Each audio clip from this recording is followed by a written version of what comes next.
Oh, good. Do you do a little PowerPoint presentation? Well, what I've noticed is that, that you and me, That is me. Oh, I'm sorry. I'm on there too.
Good morning. Morning. Good morning, everyone. We'll get started in a few minutes.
Probably you're just going to want to mute yourself. Yeah.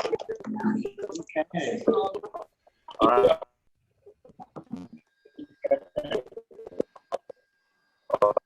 All right. Good morning, everyone. Good morning, everyone. Morning. Then we can still beat that. Is it? Yeah, I'll get out. So we have a few people who are joining us in person today. We've got Standing United. Yay! There's a little bit of sense of normalcy here, which is great. Tyler,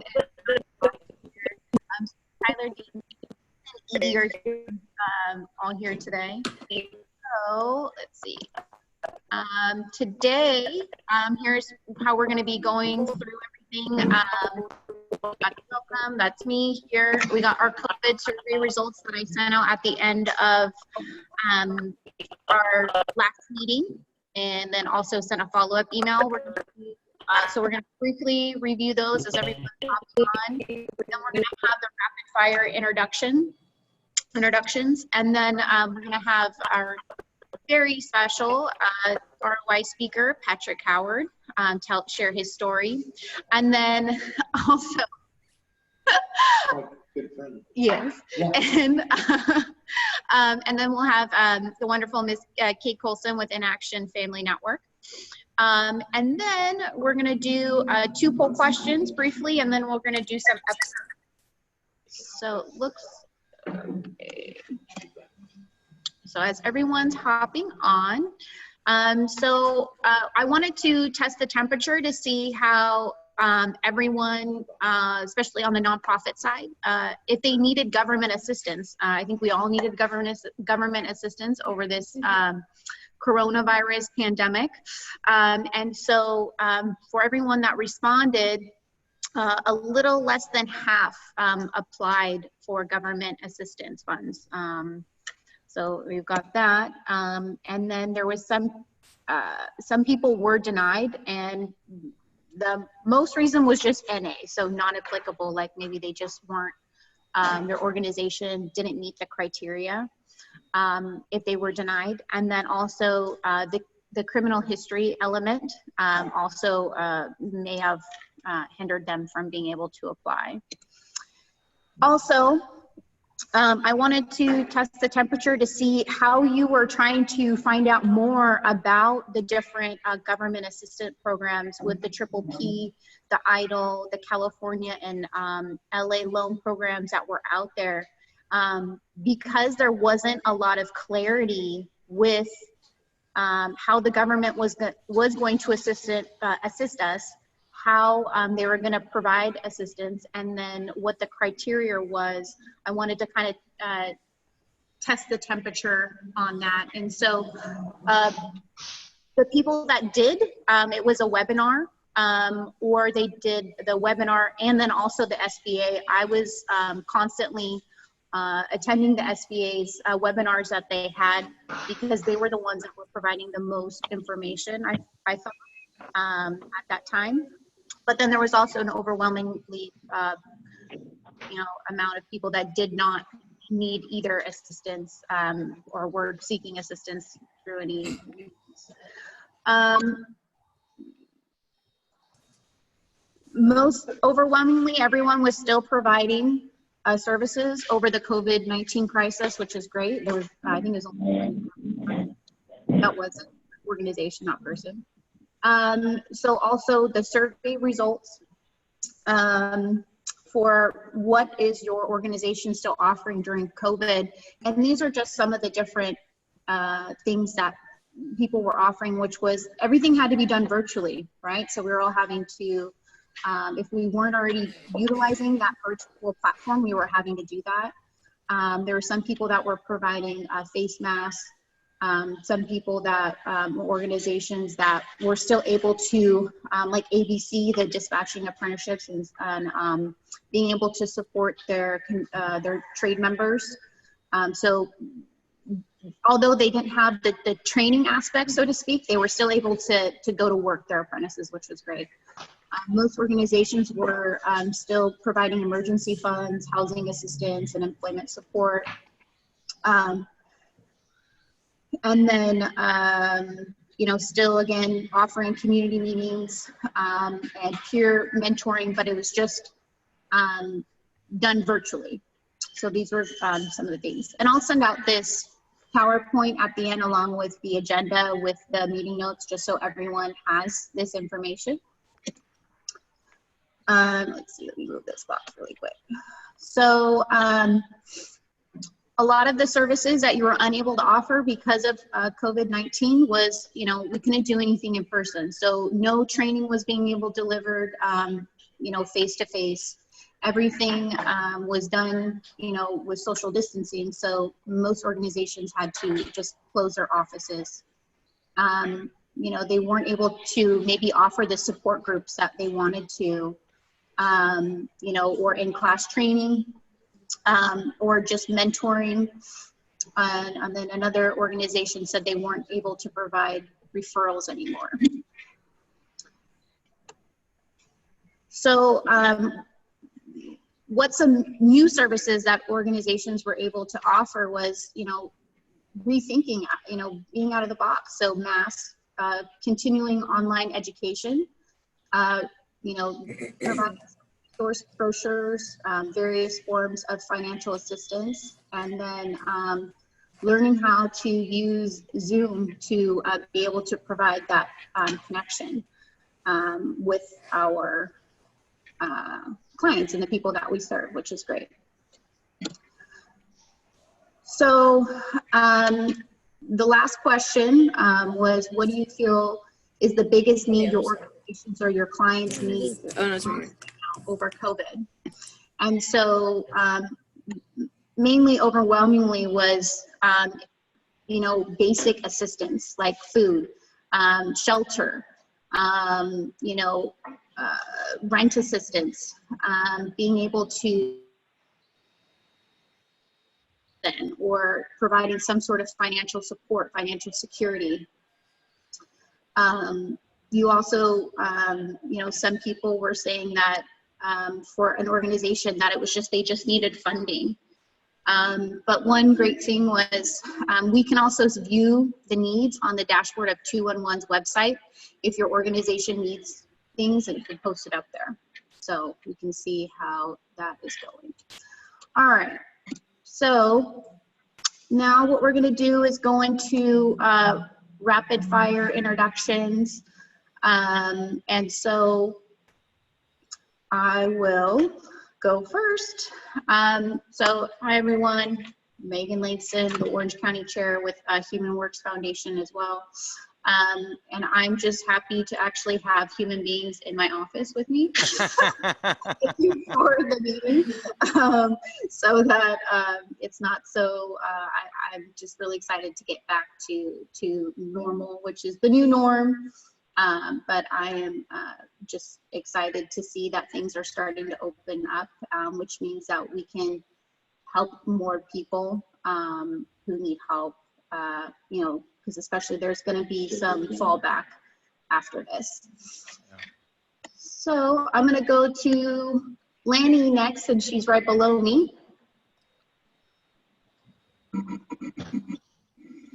Hello, can you hear me? Yes, I can. Yeah, I have some, from the EDD, they have, I don't know if you already got like their PowerPoint that I can share with the group. Yeah. You wanna, what's the PowerPoint about the unemployment rate? How to apply different services that they offer. Okay. And how to actually apply on different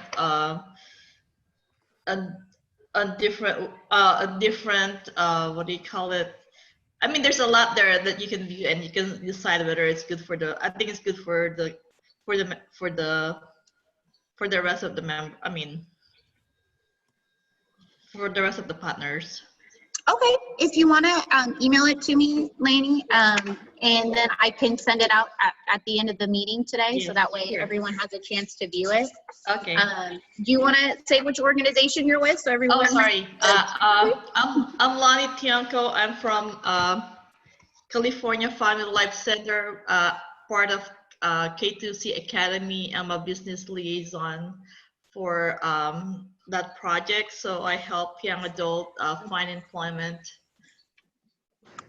Awesome, thank you. And then I have Patrick underneath Laney, so I'm going to go to you next, Patrick, our wonderful ROI speaker. That remains to be seen, but hi everybody, I'm Patrick Howard. I'm the speaker today, and I own several auto repair shops here in Orange County. Awesome, thank you. I have someone who's joining me by phone with a 562-708-8717. If you want to go next. Hey there, this is Jennifer Swoboda. I'm a parole agent 2 specialist out of Orange County. I cover Anaheim and Irvine, both parole offices in Orange County. Megan, I don't know what you want me to, what kind of information you want? Is there anything that's you have anything like that changes that's going to be, that that's coming down the pipeline maybe? Well, so we just entered phase 2. So agents are doing home visits now. That's a big change. And okay. We are still conducting our lifer meetings. We're still conducting our lifer meetings via Zoom, all our NAAA meetings via Zoom. So nothing face-to-face yet in terms of services. Okay. Awesome. That's good to know. Thank you for the update. Jenilyn? Can everyone hear me okay? Yes. Hi everyone, it's Jenilyn Santos from Chrysalis. I am the community engagement coordinator for the Orange County office. So I think our biggest not change or a kind of update is that we've created a committee, a reopening committee. So we're just trying to figure out all the big changes that we're gonna have to make in all of our office spaces. But as soon as I have like a tentative date, which we probably will next week, I will definitely get that to you all. Okay, awesome. Thank you. Danny, you want to go next? Sure. Who's outside?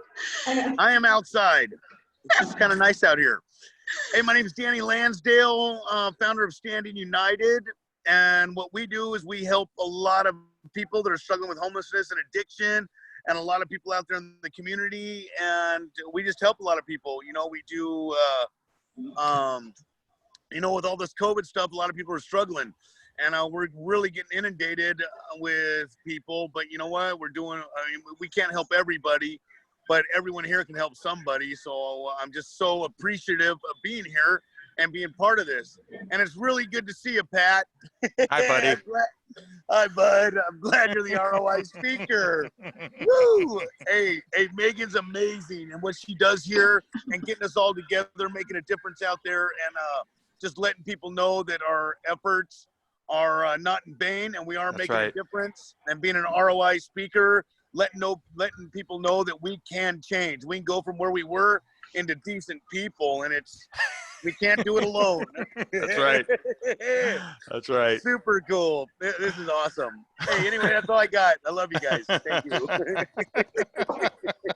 Thank you, Danny. Kay, Miss Kay, who's gonna be speaking later.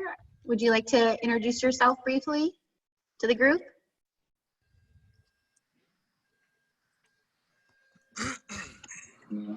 I unmuted you, Kay.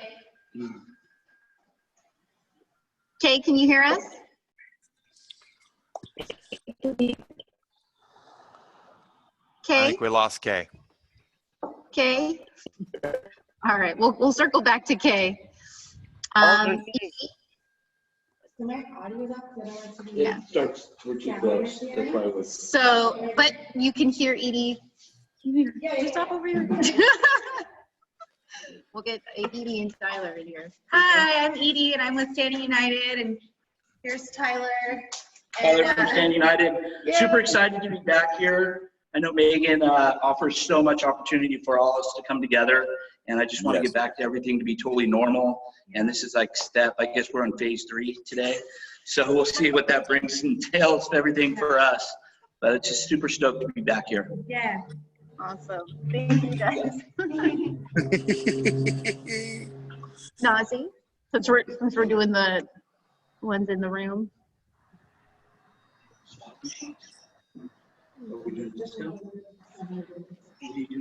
Oh. Nazi's just gonna walk around here. Hi everyone, Azaria with Megan. Anything I can do, let me know. Oh, come on, Nazi. More than that. Oh.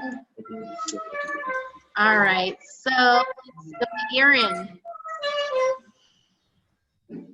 I'm Aaron Viveros. I work for Associated Builders and Contractors.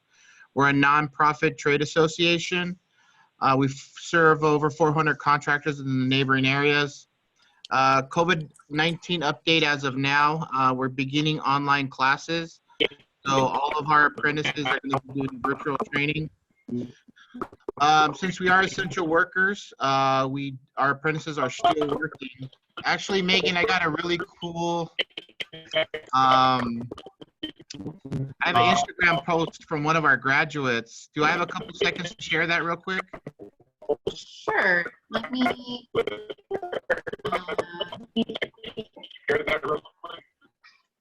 Yeah, let me try to give you.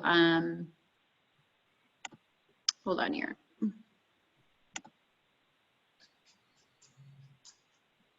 You should be able to share now. Okay. Host disabled participant. I do. All right, let's see if you can do it now. Yes. Okay, cool. Okay. So this is one of our graduates who is still currently working. This came out on Instagram about a week ago. So he's 38 years old. He's been in the electrical trade since 2006. So he's an ABC graduate. I was introduced to the electrical industry while I was temporarily locked up in California. It says right here, he has been, looking back, it's safe to say now, landing a short prison term was actually a blessing in disguise. I was told about the electrical apprenticeship program through ABC SoCal from prison staff. I was given information and pointed in the right direction as where to apply in the apprenticeship program. The electrical program was 4.5 years. The indentured apprenticeship program, AKA the other college degree. Completing the program is state law in order to get your state certification as well as an electrician in California. The beautiful thing about the program is it was absolutely free, felony friendly, and school was, and then you see all the little emojis. But I just thought that was a really cool Instagram post from one of our graduates that has been successful in his career as an electrician and has made a great living for him and his family. Oh, thank you for sharing that, Aaron. I love seeing it. Can you email that to me? Yes, I will. And that way I can share it on on CAP's page. Yeah. Awesome. How do I get out of sharing? Here, let's see. Now you should be able to stop. The stop sharing should be the top. There we go. Trial and error. There we go. All right. So now I've just minimized. Let's see. Sorry, where's that? All right, I think let's go to Denton. Good morning, Megan and everybody. How are you all doing? So a couple things. One, for Goodwill of Orange County. They're opening up the retail stores again. So you'll see those operational, all 24 of them across the county. And the headquarters, I know the CEO, Nicole Sedam's back at work. But for the rest of us, we're following the phase 2 Bravo guidance, which lets us open the retail stores, but not our offices yet. So the Tierney Center, along with a lot of the corporate office space, will not be occupied. We're still working remotely from home.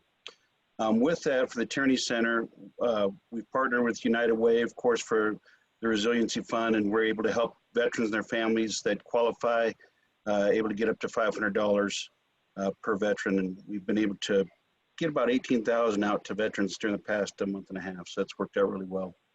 The other thing we have coming up is our first Friday of the month food pantry.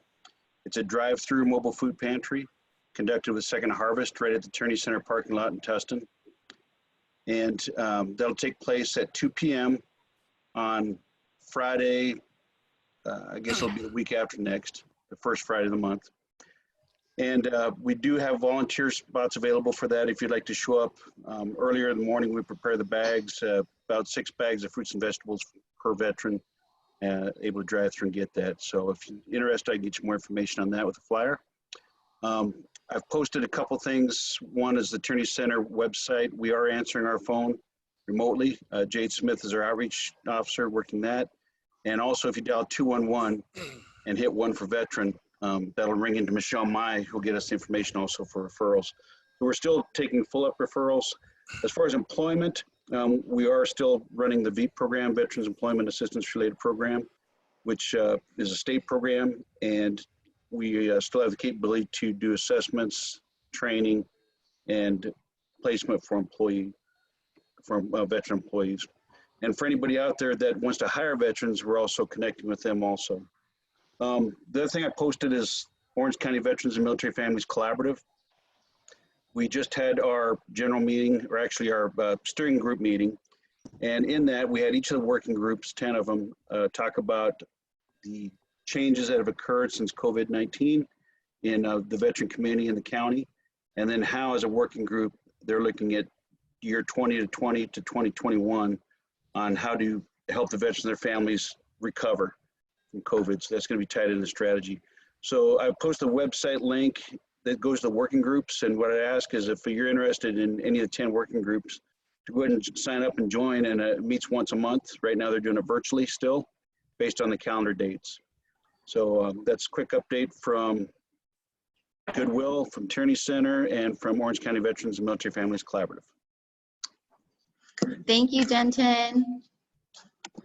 All right, Michelle? Hi, I'm with North Orange County Community College District. I am working with the non-credit part of the college, and I have a GED preparation program. We're meeting virtually. We have classes in the morning and in the evening.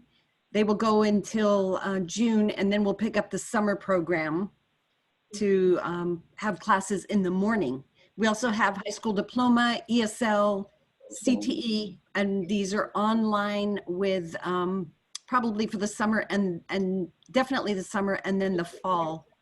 So if you want any information, I'm going to put my contact information in the chat. Oh, perfect. Thank you. Thank you. All right, let's see. Miguel? Good morning, everyone. This is Miguel with Hope Builders. We connect young adults 18 to 28 to career opportunities in construction, business applications, information technology, and clinical medical assisting. At this time, we are still accepting applications either online or via phone call. However, our training has been postponed in start dates to start as soon as July. So we had a couple of sessions set to begin in March and April, but they are set to begin as soon as July. And the next couple of sessions that will be starting for us, being in construction, IT, and healthcare, they will be virtual.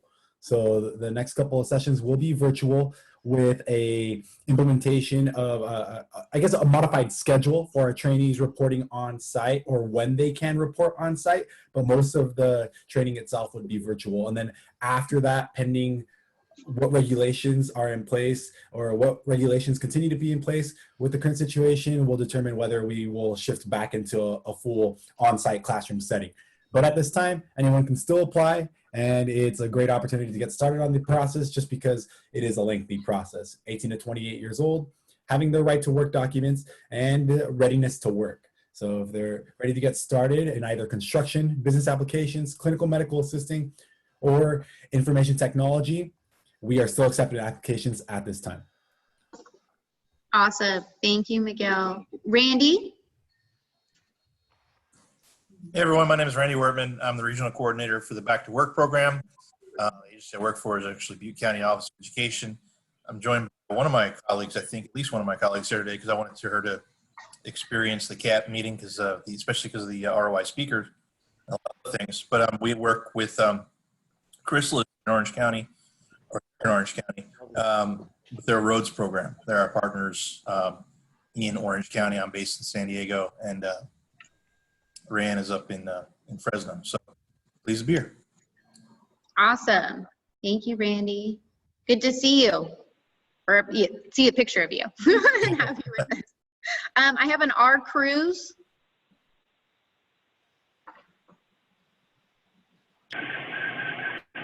Hi, Megan. This is Rayanne Cruz from Central Valley, Fresno. Hi. Hi. I'm listening in, and I work for Butte County Office of Education Back to Work program, the organization that Randy just discussed. Awesome. Thanks for joining us. I have a D. Vanderest, and this is just how it's showing up on my screen. Hi, it's my first initial and last name. My first name is Danielle. I work for 211 Orange County. This is my first meeting. I've been super busy, but glad that I'm able to join everyone. Megan, I sent you a couple emails. The first one is basically 211 community needs brief. So if you want to share that with anyone in the group, it's basically something we send out weekly that's interesting to share with organizations about where our numbers are at, the increase of calls compared to 2019, increase of CalFresh applications because of the pandemic, things like that. So that's interesting. If anyone wants to be on that mailing list, just let me know in the chat box. Again, my first name's Danielle. As far as the pandemic and everyone working from home, we're not in a rush to get back to the office. We're lucky enough that we're able to work from home for our organization with the helpline. Again, we've been really, really busy, so we've relied on volunteers mostly. But yeah, just basically super busy and trying to up with all the changes that are happening. I also sent out a flyer. There's a drive-by distribution for veterans tomorrow that we're involved with, and we're looking for volunteers. So if anyone's interested tomorrow afternoon in Santa Ana to help put boxes in people's trunks, it'll be contactless, but it's a way for us to give back to the veteran community. So if anyone's interested, again, please reach out through the chat box. And again, I'm happy to finally be able to join you guys. Awesome. Thanks for being here and sharing the information. The emails that you sent me, Danielle, I will make sure that I send it out to the rest of the group with the recap. Okay, sounds good. Awesome. Thank you. Stacy? Hi, this is Stacy Tutt with UC Irvine's Consumer Law Clinic. Our clinic continues to operate during the crisis. We are focused on helping individuals in particular avoid foreclosure during this very difficult time, as well as with some of their debt collection matters, and our work on getting fines and fees waived for people who have a criminal record are ongoing. In fact, we have a project that we're currently working on to draft an amicus brief to a case that's pending before the California Supreme Court, and we're continuing to collect stories virtually during this time. As for what is changing, I would let people know that the court system is reopening slowly. Orange County has started to reopen, but it's for very limited matters. And we expect many of the courts to start opening in June. Exactly how they'll be opening and what that's looking like varies depending upon the jurisdiction, but we do see that happening and expect things to get much more active once the courts fully open. Awesome. Thank you for the update. And then Claire? There's the unmute. This is Claire Johnson-Robb. I work with Stacy at ECI, and so our update is the same, and she's already given that. Thanks. Okay, cool. No, if there's anything else you wanted to add. I have a Susan.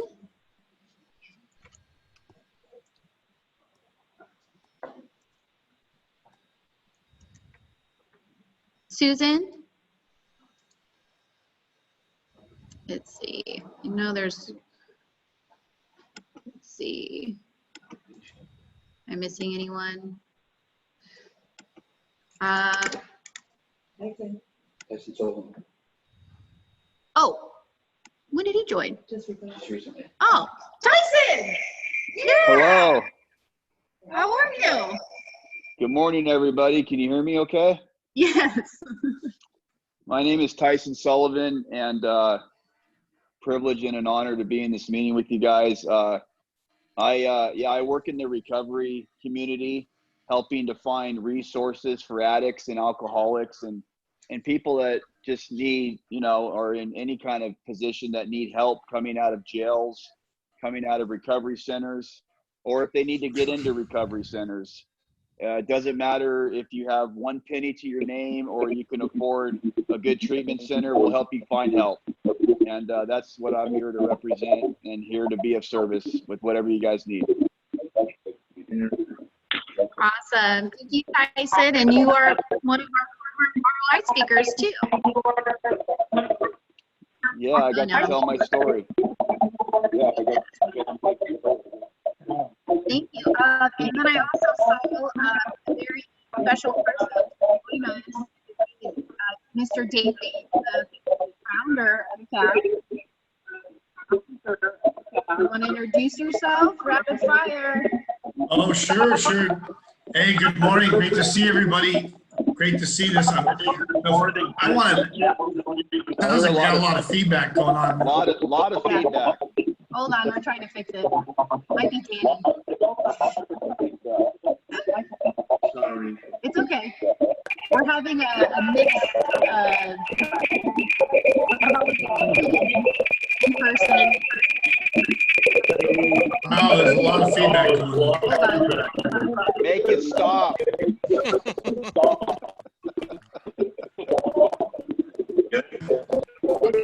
Everybody needs to put their phone on mute.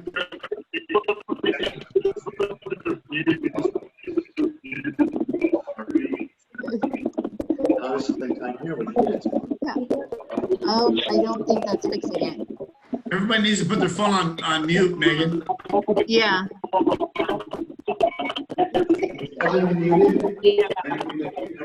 I'm trying to. Hold on.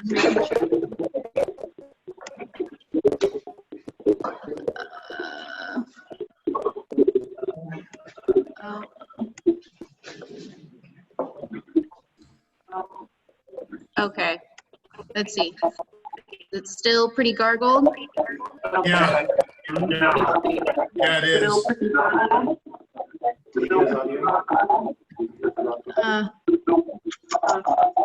Sorry. My apologies. Technical difficulties. Maybe you guys have to hop off. I did hop off. Ozzy, you're muted. I think it's just the feedback. Yeah, but yeah. Dave, maybe try to turn your down a little bit. Is it on full blast?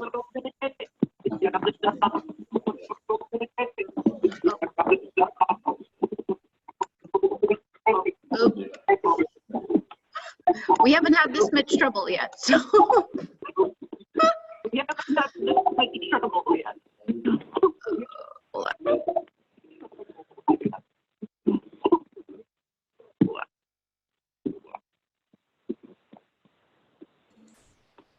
It's getting better now.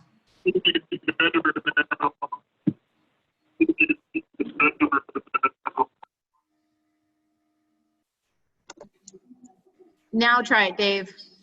Okay, can you hear me now? Success. Okay. No, there was a phone that I had to mute. I don't know, for some weird reason it was. Anyways, moving on. Okay. All right. Well, nonetheless, it's fixed now. So appreciate you doing that. I just want to say, there's a lot of people on the call here. I was going down the list and looking at who's available today, who made themselves available, and I appreciate that. I want to shout out to Megan. She's just worked tirelessly on this CAP program. We started it in LA about 5 years ago, and we've been going strong. And we have a lot of people that attend. But right now, we're dark during this pandemic. We've not done a Zoom, but I'm so impressed by Megan. She continually keeps pulling resources and people together. And I just want to thank you, Megan, for this. This is awesome. 5 Keys is still very, very active. We are doing a ton of transitional employment right now. So that's why I was late on the call. I have my morning 10 o'clock meeting with my staff, and I was just going over everything with them this morning. And we've got about 180 people still working in the field that are doing some different jobs. And we're really, happy to be able to say we're still putting people to work and people are still receiving a paycheck. Involved with different organizations that are still doing Zoom calls, but I'm so glad to see that you're active, Megan, and you're the cohesive, you're the glue, you're the nexus that's pulling everybody together here in Orange County. So thank you for that. Thank you, Dave. You're welcome. Just trying to keep it going, right? Yeah, you're doing a fabulous job. Thank you. All right, so I think there was, besides Kay, I think I got everyone else. There was a Susan, but I don't see that person on the call anymore. I don't know who that was. Let's see. I'm gonna try you again, Kay. Can you? I can. Did you call in, Kay? I did call in. Okay, do you have that 562 number? No, it was never, so what number was that on the call? Hold on, you're a little gargled. Let's see. Oh.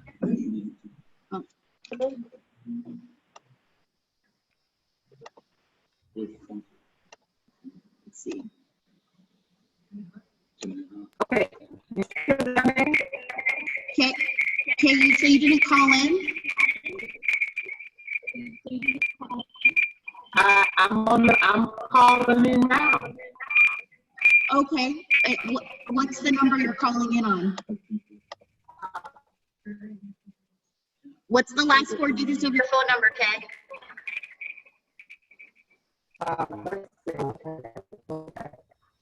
Is it 8717? No.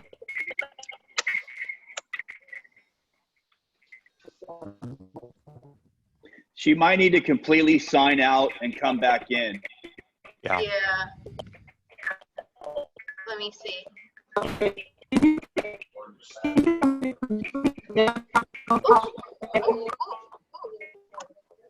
Yeah, that's what.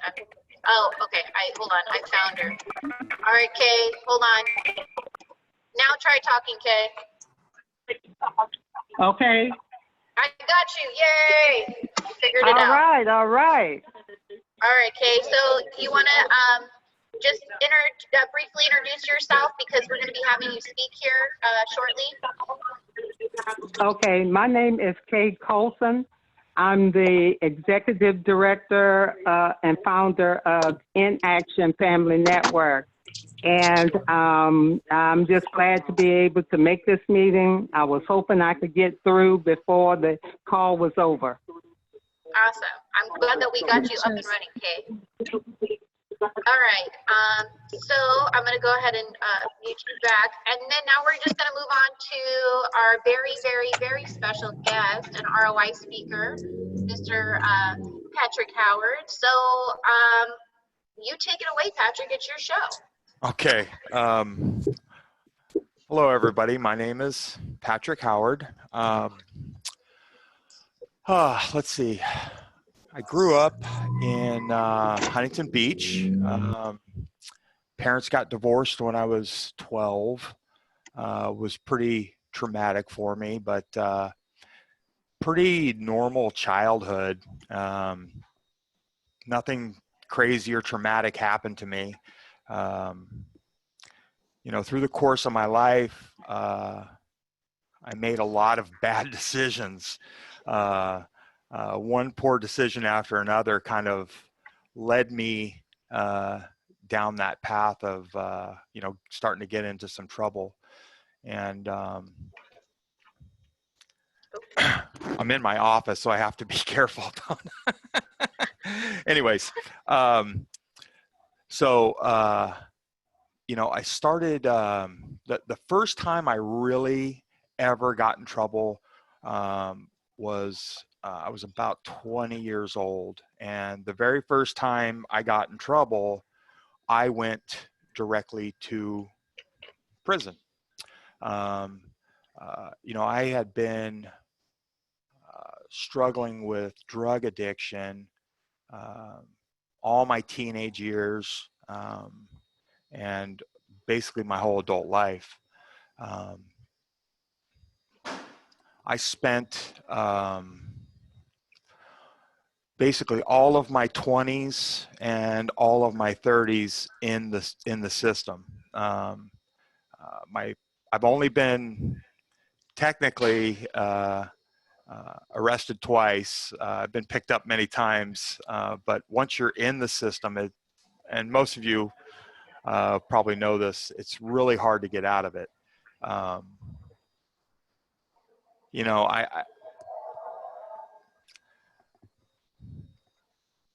made a lot of bad decisions. You know, the drugs for me was a coping tool, I guess, for life. And then once I got in the system, I kind of felt at home there. And it was difficult to cope when I got out. I didn't have any life skills. And it's not that I didn't work, because I had jobs, you know, previously, but I never learned how to cope with life on life's terms. I always used drugs and alcohol as a crutch. I dealt with everything my whole life. I was always either high or drunk, and you know, once I got in the system, I felt I found a place where I fit in, and being incarcerated was very comfortable for me. It was that's where I was most comfortable, because I knew what to expect. I knew what was expected of me, and I knew how to deal with that. Every time I got out, that's when I had the problems.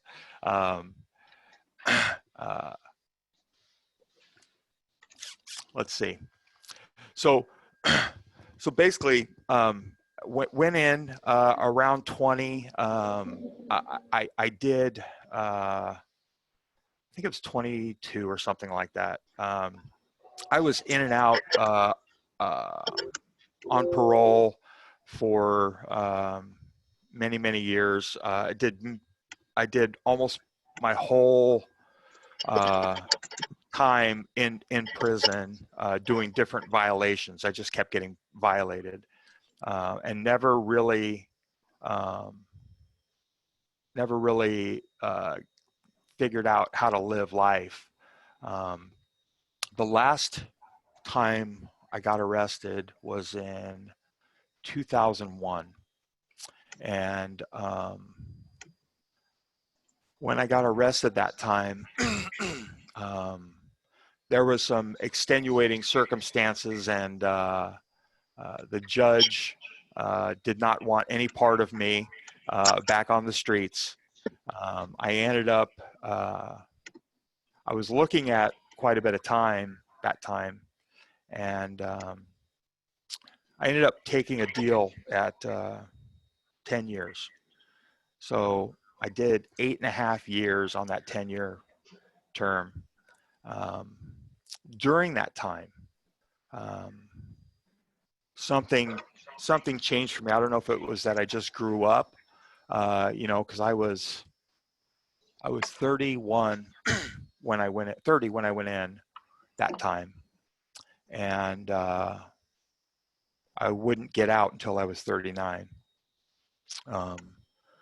And again, while I was there, very comfortable. I again knew what to expect and what was expected of me. So I did what I was supposed to do while I was there. And you know, right before I got out, I'd say about a year before I got out that time, a friend of mine wrote me a letter, and he said, "Hey, there's a bunch of us that are, you know, doing this NA program, and we'd really like you to come check it out." And I had been going to meetings in there, but it never really took hold with me. I always thought I knew, you know, I could handle it. I knew what to do. Again, I don't know. Something changed for me in that 8.5 years, and it wasn't that I couldn't do the time. I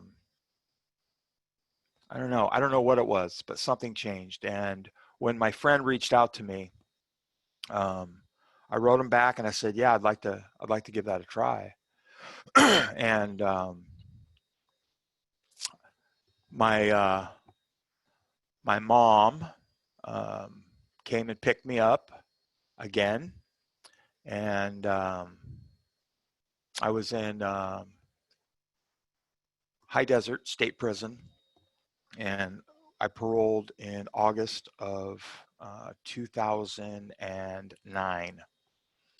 And on my way out, I'll never forget the guard. We were on lockdown, so they cuffed me and walked me off the yard, and the guard said, "I'll see you in a week." And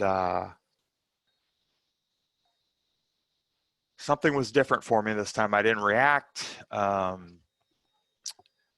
I just kept my head down and got in the car with my mom, and I looked her in the eyes and told her, this time it's going to be different.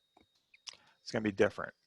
And the first thing I did when I got out was I went to a meeting.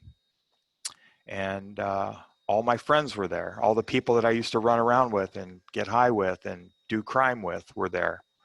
And they were all smiling and happy and hugging each other. And coming from where I was, that was very different. You know, we didn't smile much in there. Anyways, so I saw something in them that I really wanted. So I made an effort. I made an effort, and my life started changing from that point forward. you know, more and more of my homeboys or whatever started getting out and doing this. And there's some of us didn't make it, but most of us did, you know. Most everybody who practiced the principles that we were taught in the program made it. And Danny's a perfect example. Danny and I have known each other for, I don't know, 20 years. It's crazy. You know, today I can't, it's hard to remember what that life was like now, because my life's so different. You know, I was very driven. I've always been very driven. And about my second week out, I went and got a job. I had done some auto repair work when I was a kid out of high school, and I went to this small garage and I told the guy, you know, I need a job and I'm willing to work. And I saw a little ad on Craigslist and I just showed up because that's how I was taught to do it. You just show up. And I showed up. He put me to work immediately. He said, go change this part on this car. And I hadn't worked on a car in 25 years. And, you know, I'd only done it, you know, for a summer out of high school. And I did it. And he says, you got a job. I was making $500 a week, and I thought I'd hit the jackpot, you know. So I worked for this gentleman, and I worked hard. I was going to meetings every single day, every single night. If you weren't in the program, I didn't associate with you. I realized once I came to the program that I had to change everything. And because I had seen, by now it was a few months in, I had seen people come and go. And, you know, they told me when I got there, you find somebody who has what you want and you do what they do. And it's mentoring, you know. So that's what I did. I hung out with the people who were successful. I hung out with the people who had jobs because that's what I wanted. I wanted a job and I wanted to be successful. And, you know, I was very focused and driven because I didn't want to let my mom down again. I didn't want to let my family down again. And most of all, I didn't want to let myself down again. You know, I never really hit a bottom. You hear a lot of people talk about their bottom, but I never really hit a bottom. I could have, to be honest with you, I could have done the time and been there forever, and it wouldn't have bothered me that much, really, because at the time that's where I was. Today, I couldn't do time today. It would be culture shock for me now, you know, my life's so different.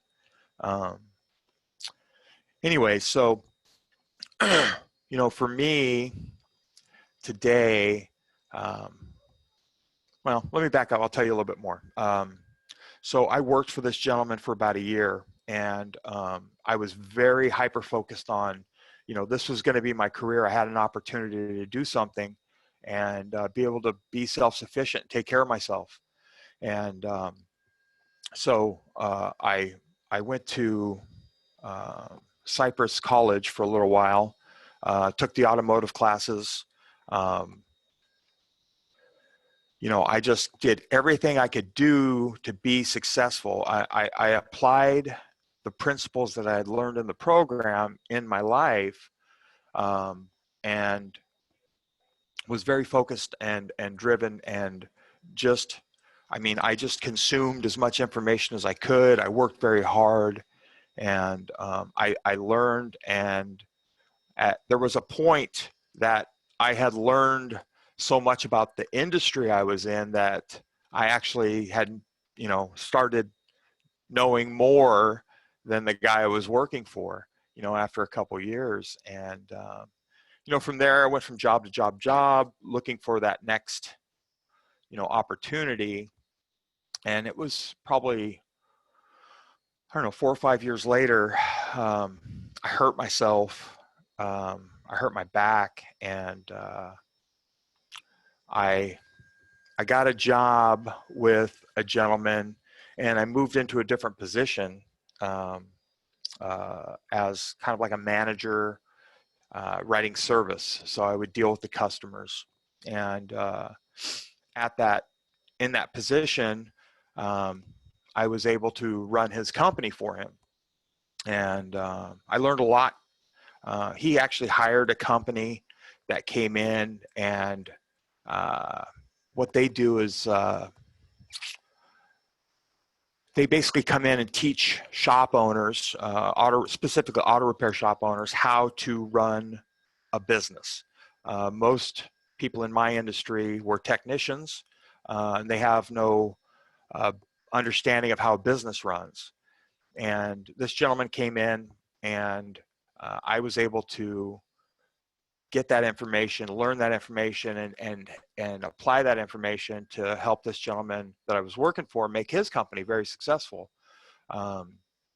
Within 2 years, I had helped this gentleman double his revenue, practicing the principles that I was taught, again, applying the things that I learned in the program to my life,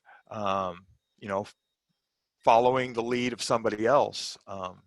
And I couldn't have done any of this without those who have come before me to show me the way. It's just like anything in life. There has to be somebody that shows you if you don't know. And I'm eternally grateful for my friends who got me into the program. I'm eternally grateful to the gentleman who took a chance on me and gave me a job. And all of the people who've come, since in my life, who've helped me along the way. And, since that time, the gentleman I was working for at that time, he had made me a lot of promises. He had promised that if I got him to a certain financial level, he would make me a partner in his company and all these things. And when that didn't happen, I, of course, I was pretty disappointed, but it is what it is. So one of the guys I had worked for called me one day and asked me, he said, "I'm getting ready to retire. Do you want to buy my shop?" And I said, "Hell yeah, I want to buy your shop." And so that was my first shop I bought. I bought that almost 3 years ago, and that shop's in Brea. And since then, I have been able to purchase 2 other shops. So I currently have 3 auto repair shops, which keep me extremely busy, like a chicken without a head. I want to back up a little bit and talk about the program a little bit more.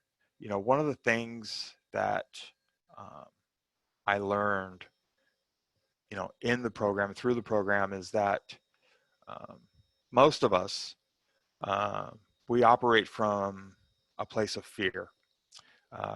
Everything I did in my life, the way I acted out, was all because of fear. Fear of getting hurt, fear of not being good enough, just fear. And, the program taught me how to manage that, and that emptiness that I had inside was a lack of connection with people and a higher power. For me, that's Jesus Christ, my Lord and Savior. And you know, for everybody that's different, and that's just my story. That's me.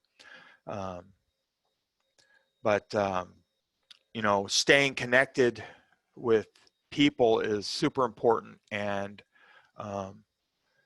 you know, the program gave me the foundation to teach me how to live life. And I did what they told me to do. I just did what they told me to do, blind faith. And I applied those things in my life. And, you know, when they say you can do whatever you want to do in life, you can. It's true. It's just a matter of getting past yourself and getting over that fear. You know, today I'm super grateful for the things that I have, and I feel blessed, and I feel a sense of duty to the people that I employ. You know, because I had worked for a lot of not good people, so I try really hard to be a good person and a good employer today. You know, my goal in owning a business wasn't to make $1 million. It was to provide a place where people could feel secure in their job, where they can have medical insurance, where they can have retirement programs. And, you know, I've been able to provide that for my staff. And I'm super grateful for that. You know, that is more fulfilling than anything, is being able to provide that for somebody else. You know, again, a principle that I learned in the program, you know, you can't keep unless you give it away. So I try to give it away every day and give back to my community, you know, sponsoring guys, doing whatever I can do to help. You know, I have employees now that, you know, they tell me, I want to own a shop someday. I said, I'd be glad to help you. I'll sell you one of mine. You know, whatever I can do to help. Because I feel like if you don't do that, you don't get to keep what you have. It's real easy to get caught up in the things of this world, and you know, mine, like Gollum. You know, my precious. I try not to be like that. I find myself doing that at times, but because I've been very, very blessed. You know what? Today I'm super grateful for the things that I have. I'm super grateful for the life that I have. And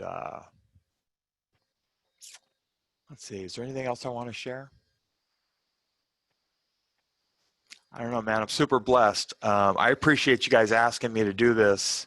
I haven't spoken in a while with all of this COVID stuff going on, and running 3 businesses and having 2 small kids at home. Life gets pretty hectic, and I'm grateful for each and every one of you, and for what you guys do. If there's one thing that I hope you take away from this is what you guys do is important. You know, everybody has an opportunity to impact somebody else's life, and you never know how you're going to impact somebody's life. And you may not even see it manifest immediately. It may be down the road. So I'm always very cognizant of the way I interact with people, because we do impact people's lives. And there's things that will stick with you. Anyways, that's all I got. Does anybody have any questions? Thank you so much, Patrick. I owe it to Timmy, who was another one of our RY speakers, that said that we should invite you, and your story is amazing. And it just goes to show that no matter what your beginnings were and kind of where you where you were in life, you know, what led you down that path doesn't mean that you can't come out of it. And Right. that's really what we're here to do, and, you know, and to kind of relive those experiences so that we can re-energize ourselves, so that when we are providing services to the community, that we have a story like, hey, I just spoke to so-and-so and I just heard this story, and there's something about it that I think that you need to hear, and let me tell you a little bit about it, about him or her, you know. And so this is what's really gonna continually, you know, help the community. We're here to help the community heal. At the end of the day, everyone has problems. Some are more severe than others, but we have to figure out how we can heal them, give back to the community. You're giving back, you know, every day. You're trying to, you know, and that's an amazing thing. And I really appreciate you sharing your story with us. So thank you. Thank you. Does anybody have questions for Patrick before we move on to Kay? No? Yes, I do. Okay, is that Lanny? Hi, Patrick. I'm Lonnie Tianco. I help young adult get work experience. I'd like to know, and they've had I mean, I'd like to know if you're open for work experience where they get training from you, and I pay them for about 120 hours. Yeah, I'd be open to do that. So I have two right now that who's interested in, you know, in automotive. The cool thing about what I do is I have several different aspects of my business that, you know, if somebody's interested in auto repair, yeah, we can teach them that stuff. We can, you know, mentor them and teach them, see if that's a good fit for them. If somebody's interested in business, I can mentor them in that. You know, if there's somebody interested in sales, I can mentor them in that, because there's all kinds of different aspects to what I do, and I would love to. All right, thank you. So we'll be in touch. I'll give you information. Thank you. Appreciate you. Absolutely. Thank you. Awesome. Thank you. All right. So I'm going to move on to Miss Kay. Kay, I'm going to unmute the phone that you called in on. So give me 1 second. Okay. All right. Let's see. There we are, Miss Kay. Gorgeous photo. Well, I'm glad you're looking at that and not where I am in my office. I want to say good morning to everybody. This is my first Zoom meeting, and what a challenge this morning. I can't believe I got signed on, but all of a sudden, everybody talking just seemed gobbled. The first time I heard a clear message came from Dave Bates, and I was hoping to be able to say hello to him. But I want to thank Megan for inviting me to share a little bit about my organization. My organization is In Action Family Network, and we were incorporated almost 16 years ago. And we provide, it's a nonprofit organization. We provide community services, and our initial mission was to help female offenders. And we were able to provide life skill services at the Century Regional Detention Facility in Linwood as the detention center for women. And we did that for 9 years. And that was the most successful and enlightening thing that I think I've ever done since I retired. And I actually retired 16 years ago and started the nonprofit organization. I did 22, I always say I did 22 years in federal prison, and I used to introduce myself to the female offenders as that. I did 22 years in federal prison, and after I saw the look on their face, I said, well, I was staff there. And, you know, they kind of loosened up a little bit. But that was a rewarding experience. And from me retiring, again, that was our mission. And about 5 years ago, we had a mission change, and we decided that the need was great in the community to help homeless people. And that became our brand.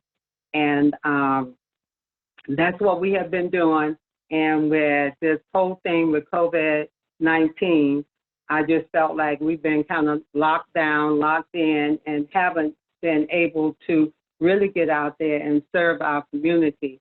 So when I talked with Megan, that was one of the things that I wanted to do, is reach out to the partners, you know, within CAP, to see if there are any opportunities, anything that you're doing, whether it's the homeless or people in need.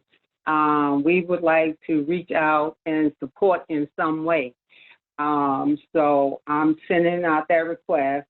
My whole thing for being here on the call today is to help us in Action Family Network to build our network, build our collaboration. And I know there was someone who was on the call earlier that talked about doing something in Santa Ana tomorrow. You know, if I know about these things in advance, those are some of the things that I would like to commit to. Unfortunately, tomorrow I have a appointment at Kaiser tomorrow, so I wouldn't be able to do it. But just letting everybody know, if you are doing something community-wide and you need some volunteers, if you can let me know in advance, I would be glad to help. And that's the biggest thing that I wanted to say, but I would be remiss not to congratulate Patrick for the wonderful story that he shared. Glad to see that he finally made the change. You know, we feel like God has something better for him than being locked up. And I'm proud to see another life changed and turned around. And pretty much that's all I have to share, Megan. And, you know, if there are anyone that is interested in getting in touch with me, finding more out about Inaction, you know, feel like they want to help build the collaboration, I'm definitely available. Awesome. Thank you so much, Kay. Everyone give Kay a round of applause, because we love collaborating here. Woo! Because that takes a village, right? So I will make sure that everyone has your information. And then I will also do an email introduction to a few different people that have already expressed interest via the chat or sidebar that they were wanting to partner with you. So I will go ahead and do that after today's meeting, just to let you know. And now I'm just for the essence of time, because we're at 11:15. Before I mute Kay, does anybody have any questions for Kay?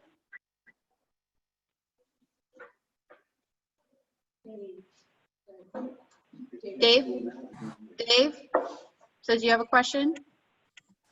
Yeah, Kay, I'd just like to say thanks for being involved still. And yes, it was great to see you come around again. I know you've been actively working with the women population out of the jail. I want to thank you for doing that all those years. I remember back when I was in the Sheriff's Department, you were actively involved at CRDF, and you were one of the first life skills programs, and probably only life skills programs, to be able to come into the jail.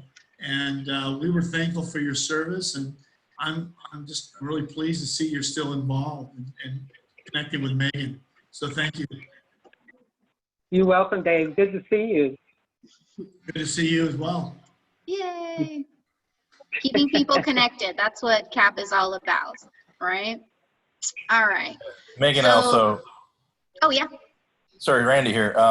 Kay, you're wondering maybe about some of the things that some of the folks can offer here at the CAP meeting. And if you're not aware of the, for example, the Chrysalis program, which operates out of Orange County and Anaheim, also the road, which operates the roads program, and a bunch of other fantastic job development programs, and specifically geared toward folks who are going through homelessness and with some justice involvement.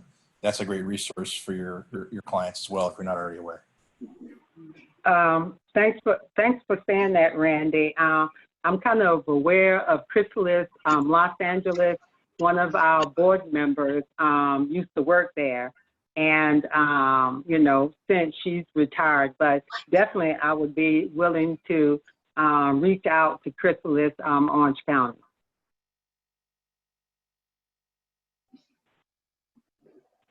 Awesome. Thank you. And it looks like I should have tested my polls prior to this whole thing, and it's saying that my poll session is inactive. So I'm not quite sure what's going on. So my poll that I was going to do for 2 different questions is, again, having issues. So I apologize. As we're going through this whole COVID, doing everything virtually, it's still a learning process. You know, it finally took me the 3rd time to make sure I actually recorded this. So we're making progress here on my end, at least. Let me move on then to updates. So I don't see Jeff on the call. Usually I know he joins us midway through. But I have sent out the clearance forms to everyone that has wanted to be able to be a partner with us through CAP with our lived experience speaker program that we're doing in partnership with the Orange County Sheriff's Department. Some of you have submitted applications and then sent it back to me, but it's blank. So my little tip for you is to print it out, handwrite it, and then just you know, scan it and bring it back to me. I need a driver's license, a passport, or social security card. I won't do anything with your social security information, I promise, but that's just a part of that so that we can get you, you know, approved to go into the jails if you're not already. But even if you are, if you want to resubmit another form, it can't hurt. Can my either Claire or Stacy give us any updates on the amicus brief that you guys are doing?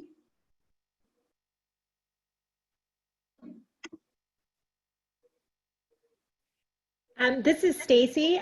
We are continuing to collect stories for the amicus brief. We have additional time due to the court closures. So if anyone is working with individuals that have been struggling with fines and fees in order to pay them back, we would love to be able to connect with them. We have a number of summer interns working for us where we can do calls, we can do video chats, we could really just whatever people want to do. And then as things reopen, if there would be an interest in us coming, doing a focus group to gather stories or anything else like that, we're very open to those ideas on how we can help to really tell the stories of individuals struggling with these fines and fees. And I know, Megan, you have our information and it goes out in the minutes on how to let people know to connect with us to give us those stories. So if you can share that for us again, we always love that. And that's a way that people can either even call us or sign up via survey to let us know that they would like us to gather their story. Awesome. Yes, and I know Standing United is definitely, they have some people in mind. And so I'm just going to give them your phone number, Stacy, so they can reach you directly. I think we did an email, but this was way back a few months ago, pre-COVID, which seems like forever ago. So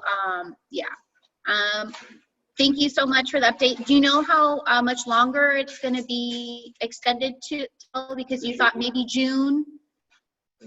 Yeah, we're still looking at that time period of it being June for all of those stories to be gathered. So if we can gather those stories over the next month, that would be ideal. And even if we have people who are just working with individuals and that individual is willing to have them share their story with us, just so we can articulate really the real life implications of having fines and fees, that's what we're striving for and incorporating it into our brief. if people are willing to share their names, that's even better, because then that way it shows that it's just factually transparent as to who we've gathered the stories from, but really just helping us to understand and express those limitations. I know in our last call, we actually heard about the difficulties of entrepreneurs with felony backgrounds to actually get relief funding. So we're incorporating that even into our brief. So anything you can share with us on the experiences that people have with fines and fees, we would greatly appreciate it. Awesome. Thank you, Stacy. I know that Danny says he definitely has at least his own story that he could share. And Edie too. And we'd love it. And so we'll have a student follow up with you. We'll get all the details. They'll go through some questions. Anything you can share with us is wonderful. And we've loved these meetings and getting to hear these stories and have, like I said, incorporated it and even used it into what we need to look into and kind of illustrate, again, all the implications of having those fines and fees. Awesome. Thank you so much. I really appreciate it, Stacy. So Vincent, Vincent Braggs, who was our last month's ROI speaker, he was going to be at this meeting originally, and then he had a family emergency. I wanted him to talk about the Fund Humanity campaign that he's doing for the Justice Impacted. And so this was his him and a group of individuals that came together to work with major brands and companies to help do this relief fund to help individuals who are justice impacted, who didn't qualify for the triple P, for the EIDL loan, all these different loans that have businesses, right? And so I wish he was here to talk more about it. I'm going to share the slide deck that he shared with me. I don't think it's the final, but it's got most of the information in there so that you guys could share it with your network. Hopefully they can get some more donations, because it's not just about those who are themselves justice impacted, but also helping organizations who help those that are justice impacted to receive some relief money as well. And then last but not least, I have the lovely Carol here, and Carol's going to talk about a few things. She joined us a little bit later. Let's see, Carol. You there, Carol? I see you. Well, I don't really see you, but I see you. Carol? Oh, there she is. Carol. There we go, Carol. Are you talking about Carol Uri here? Yes, Carol. Woo! Hi there, everybody. Just real quick, without my picture here, I just wanted to let you know that we have some masks, and I am willing to, if you guys need some. My only problem is I'm sheltered in, so I can probably arrange for you to pick them up here in Laguna Beach. Please let me know if you do. They're packed in packets of 10. And I have probably about 900 masks left. Since the use of some of them, the public defender said that some of the people are attending their trials without masks, so we got some over there and so forth. So if you have any need, or you know anybody that needs, please contact me. What is the best number to leave, Megan? My email? Yeah, I mean, Okay. you can, and I can share your email too. Okay, fine. So yeah, give me an email, and that's all I need to talk to you about today. Oh, Carol, you were going to talk about the HEROES Act, the Prison Phone Justice Act, and then I don't have any more information on that, and I don't want to share information right now. Oh, okay. Yeah, sorry. But the other thing that we were going to share with the rest of the group was making sure that those who are justice impacted know their voting rights. And so I was going to share that article that you shared with me, yeah, and then also the guide. I hope you all saw the, there was an article that was published about voting rights in jail, as well as in probation, of course. And the important thing is for you to get the word out that you have the right to vote, I had told Megan that there was a handout that I was going to bring. I keep forgetting I'm not bringing any place. But in the Secretary of State in California, there is a voting rights, I think I sent that to you, Megan, voting rights for those that are involved in the justice system. And I'm imploring you to get that out to everybody. If you don't have it, I'll send it immediately after this meeting to start talking up the fact that everybody has the right, and we can encourage I'm sure we have the encouragement of the folks in our Orange County jails to allow that. And if there are any updates on that, we'll keep you up to date on that. So we've got a couple months yet, but I want you to know that you have rights, and for heaven's sakes, exercise it in this election. Thank you, Carol. Yeah, if you can go ahead and send that, because I don't remember seeing it come through after our talk. Be glad to, everybody, and then go ahead and you can look it up yourselves as well. Print it out and carry it in your pocket, because people don't believe me when I say you have rights if you've been involved in the justice system. And even if you're on parole, unfortunately, we are not there yet. Okay, so those on parole cannot vote. Those on probation can. Those awaiting trial in jail can vote. Take care, guys. Thank you, Carol. Does anybody have any thing that they'd like to share before we end? We are at 11:28, so I'm so happy that we were all very punctual today. Anyone?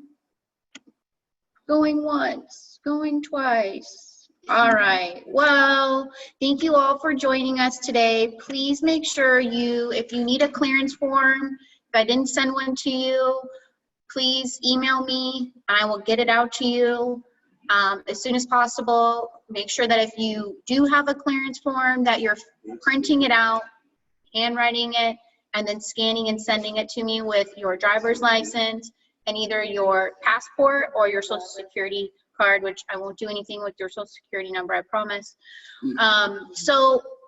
Please, because that's the only way we're gonna be able to get this program up and running after COVID is over.